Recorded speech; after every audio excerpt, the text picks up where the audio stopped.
नमस्कार बंधुगण। गत काली दिनटे एक स्मरणीय दिन होकर एवं ओडिशा इतिहास रे निश्चित भाव यहाँ गोटे लिपिबद्ध हो काली जो दुखद घटना घटी जाइए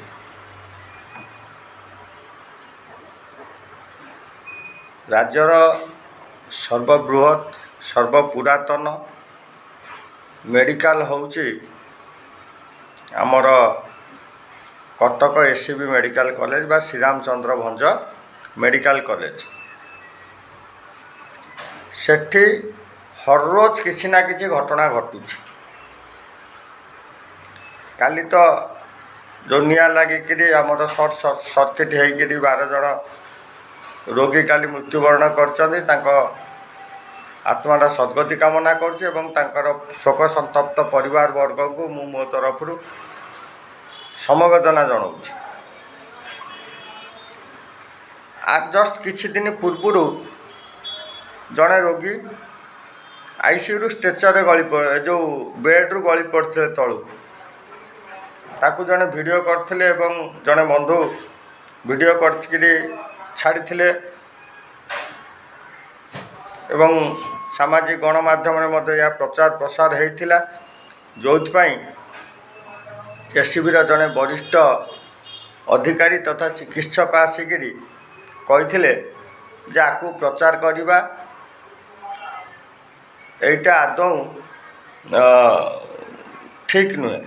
तार कारण है जे एमती घटना घटे गोटे हाल्का कि से स्टेटमेंट देते जोटा कि मुहरे एटा शोभा पाउन तथापि से कहले तांकर चाकरी बचाई कहले कि सरकार को पाखरे निजर आनुगत्य प्रकाश कले कि तलिया कर्मचारी भय हुए तो सी यहाँ कही पारते प्रति घंट घोड़ाई पार यह आदौ उचित नुहे। काली सर्ट सर्किट है लिखाई अग्नि निरापक जो अग्नि निर्वापक यंत्र अकामी हो गला।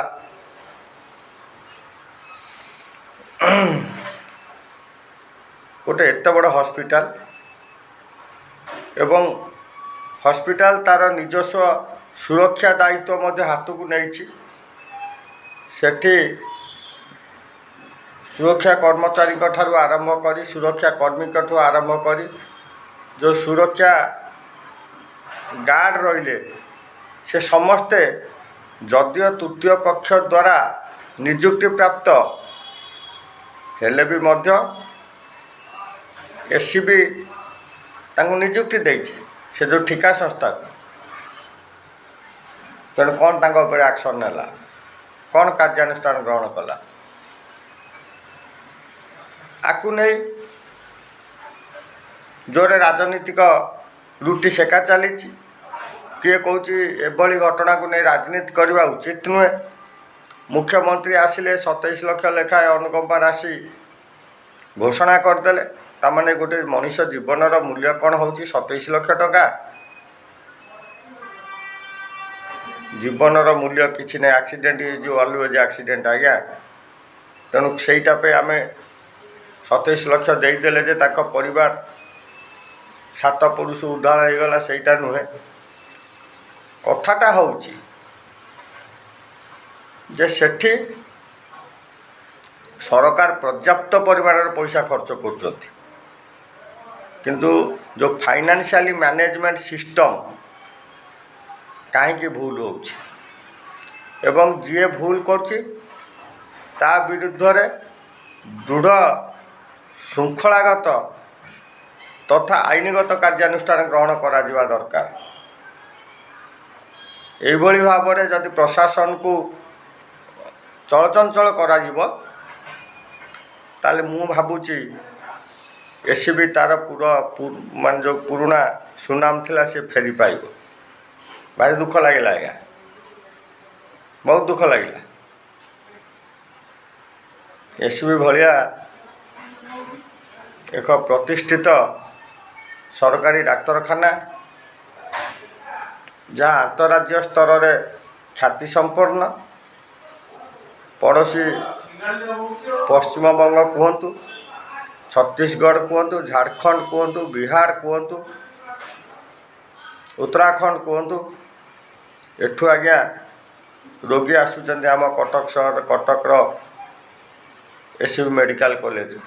ସେଠି ଯଦି ଏଇଭଳି ଘଟଣା ମାନ ଘଟେ ତାହେଲେ ଆକୁ ନିନ୍ଦା କରିବାନି, ତାକୁ କ'ଣ କହିବା? ତେଣୁ ବନ୍ଧୁଗଣ, ନିଶ୍ଚିତ ଭାବେ ମୋର ଏଠି କାହାକୁ ସମାଲୋଚନା କରିବାର ନାହିଁ, କିନ୍ତୁ ବ୍ୟବସ୍ଥା ଉପରେ ଗୋଟେ ବିରାଟ ପ୍ରଶ୍ନବାଚୀ ସୃଷ୍ଟି ହେଉଛି।